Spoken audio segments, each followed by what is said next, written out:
Hello, xin chào các bạn. Chào mừng các bạn đã quay trở lại kênh của mình, ông chồng hay làm. Hôm nay mình xin chia sẻ về một cái chủ đề là cái ánh sáng trong cái việc quay video các bạn. Thì thường đó là nếu như các bạn có được ánh sáng ngoài trời đó là nói chung là ok nhất. Còn nếu không á, các bạn ở trong nhà thì các bạn phải đủ sáng á, mà thường á, là đèn của mình á, nó rất là thiếu sáng, thành ra là mình quay phim với các bạn, ánh sáng quay phim chính là cái nghệ thuật mình chơi đùa với ánh sáng đó các bạn, thành ra là nếu thiếu sáng thì nó rất là khó chịu các bạn. Một là ánh sáng, hai là âm thanh, là cả hai thứ là cực kỳ quan trọng trong cái vấn đề mà chụp ảnh cũng như là video các bạn. Thì hôm nay mình xin chia sẻ với các bạn, mình vừa mới mua một cái món đồ chơi và mình xin chia sẻ nó các bạn cách để làm sao để mình setup được một cái ánh sáng mà giúp cho các bạn quay vlog thôi nha. Đó, chứ mình chưa nói là những cái mà nó to lớn, cái khung cảnh to lớn, thì cái này là mình quay vlog thôi. Thì mình xin giới thiệu với các bạn một cái combo mà giúp cho các bạn quay là đủ sáng luôn nha. Rồi, đây là cái combo trước mặt mình này các bạn. Đây, chân máy Bang Pro, một cái máy quay phim là Samsung NX 300 này các bạn. Rồi mình có hai cái đèn led này. Bởi vì các bạn là nếu như các bạn dùng những cái đèn mà đèn softbox 135W á, các bạn chiếu xuống thì nó rất là ok, nhưng mà nó khá là cồng kềnh đó. Các bạn đem đi nơi khác thiết lập nó rất là khó đó. Còn cái combo này rất là nhỏ gọn các bạn.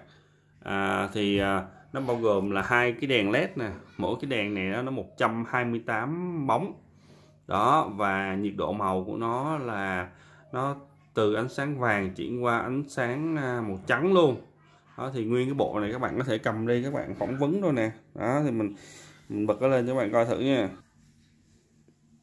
Đó, các bạn coi combo này nè. Đó, rồi là ánh sáng của nó là khá là ổn luôn các bạn. Các bạn nhìn vô đây nè. Đó, các bạn nhìn qua cái phía mà mình quay nè, ánh sáng là rất là tốt. Thì ngoài hai cái đèn các bạn, thì các bạn cần phải có một cái thanh phụ kiện, đó là cái thanh nối này. Đây, cái thanh nối này mình vừa mới mua, thì giá thanh nối này nó khoảng 130.000 các bạn. Thì giúp cho các bạn gắn được hai cái đèn nè, một cái camera nè đó, và thêm một cái micro nữa nha các bạn. Thì mình đang đặt mua một cái micro trên mạng, thì để khi nào mà nó về mình sẽ gắn cái micro đó vô cho các bạn coi, cái dạng micro shotgun đó. Thì lúc đó là như mình full được một cái bộ, là các bạn có thể là đem đi ghi hình ở bất kỳ nơi nào mà nó gọi là portable các bạn, phỏng vấn ai đó nè, hay là quay ai đó, nó không có phải là thiết lập bằng dây điện rồi đó. Thì cái bộ này nó thuận tiện để mình di chuyển. Ok, rồi cái video ngắn hôm nay mình chia sẻ ngắn cái combo này thôi. Hẹn gặp lại các bạn video sau nhé. Bye bye. Cái combo này nó cũng gọn các bạn. Các bạn gỡ ra để cầm đi nó cũng thích lắm. Đây, mình gỡ ra cho các bạn coi. Cầm đi nó cũng gọn. Đó, các bạn thấy đó. Đó, rồi. Gỡ ra thôi. Đó.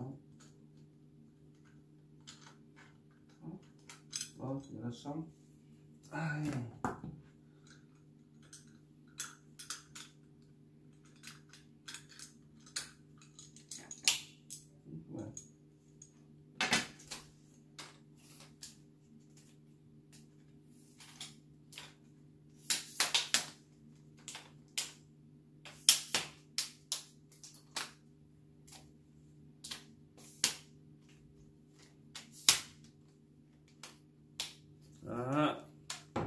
các bạn thấy đó.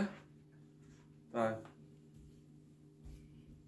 đó, nó combo là nó có nhiều đó món rồi các bạn. Đây, một cái máy nè, rồi mở đây cho các bạn coi nè. Rồi cái đèn, hai cái đèn, cái chân, Rồi đó, rồi đó các bạn, là một cái thanh nè, một cái chân và một cái đèn với hai cái này là coi như là đủ full một cái bộ, là các bạn có thể đi phỏng vấn hoặc đi quay vlog đồ ok rồi đó. Rồi